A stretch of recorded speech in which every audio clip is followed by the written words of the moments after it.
মমতা বালা ঠাকুরের অনুগামীদের সঙ্গে শান্তনু ঠাকুরের অনুগামীদের একেবারে আমরা দেখি যে বতুয়াগড়ে যে ধুন্ধুমার পরিস্থিতি তৈরি হয়, সেই হাতাহাতি পরিস্থিতি কিন্তু তৈরি হয়েছে। শান্তনু ঠাকুর পাল্টা তিনি কি বলেছেন, শুরু।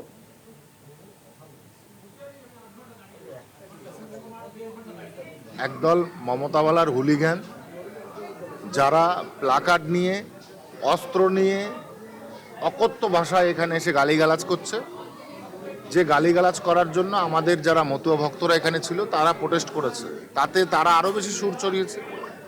এবার সেই সুর চড়ানোর জন্য আজকে এই বিশৃঙ্খলা।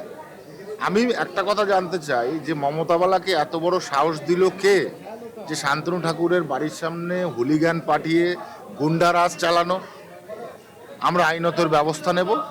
আগামীতে আমরা স্বরাষ্ট্র দপ্তরে জানিয়েছি যে একজন সাংসদ তার নেতৃত্বে এইভাবে একজন মন্ত্রীর বাড়ির সামনে হুলিগ্যান এবং আগ্নেয়াস্ত্র সহ তারা এসে এখানে বসে আজকে থ্রেট দিয়ে গেছে এবং তারা এই বিষয়ই করে গেছে। আপনার তো যথেষ্ট বাড়ি